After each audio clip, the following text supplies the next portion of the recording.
Un jeune homme accuse Pascal Cardona alias Babybel de l'avoir drogué pour abuser sexuellement de lui au cours d'une de ses soirées. Moins d'une semaine après, une nouvelle plainte vient s'ajouter au dossier. En effet, selon nos confrères de l'Obs, un jeune homme a déposé plainte lundi pour viol aggravé sur mineur, corruption sur mineur, atteinte sexuelle sur mineur, recours à la prostitution de mineurs, le tout sous aggravation de faits commis en organisé. Depuis la diffusion d'une vidéo du spécialiste de la télé-réalité se masturbant, un jeune Snapchatter a publié de nombreux messages de Pascal Cardona, alias Babybel, un des proches du blogueur de 30 ans, où celui-ci multiplie les propositions sexuelles, notamment avec des mineurs, en échange d'une rencontre avec le chroniqueur. Accusé de servir d'appât, terrien du dimanche avant de. Par la suite, le parquet de Paris a ouvert une enquête et la brigade de répression de la délinquance contre la personne, BRDP, s'est saisie de l'affaire. Interrogé par l'hebdomadaire, Anouar explique s'être rendu à des soirées organisées par Pascal Cardona à son domicile. Photo à l'appui, le jeune homme déclare « C'était il y a 3 ans. J'avais 15 ans, j'étais en seconde au lycée Louis Feuillade, à Lunel. Un copain m'a demandé « Tu veux venir à une soirée super cool? Il y aura Jérém Star, voir Jérémy en vrai ?» C'était waouh. Ce qu'il n'imaginait pas en acceptant de participer à cette petite fête, c'est de devoir affronter les avances de Babybel. Il devenait très grossier. Il m'a dit que si je voulais revenir à ces soirées, il fallait passer dans son lit.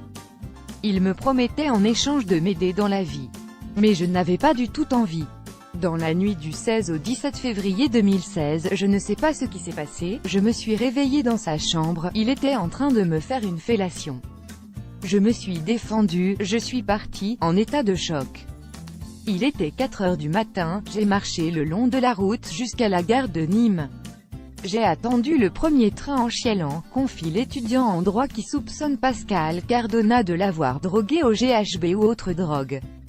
Sous le choc, Anouar se mure dans le silence. Le pire a été de le cacher à tout le monde.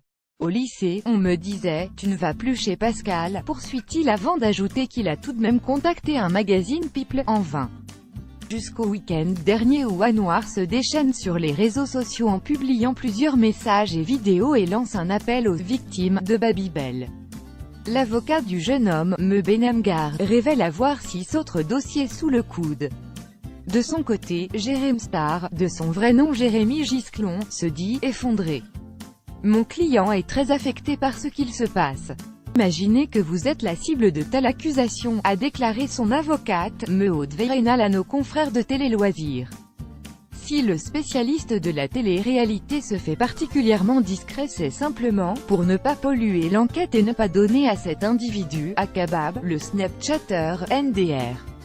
Auditionné il y a quelques jours par la police, Jérém Star est ressorti en faisant pleinement confiance à la justice. Sur le fond de l'affaire, on sait malheureusement que la justice est lente et qu'il faudra attendre longtemps avant d'avoir un jugement définitif. Mais en attendant, on souhaite que l'individu soit mis hors d'état de nuire, par exemple par le biais d'une garde à vue et d'un interrogatoire. Car, à ma connaissance, il n'a toujours pas été entendu. On espère que ce sera le cas très rapidement, a ajouté l'avocate.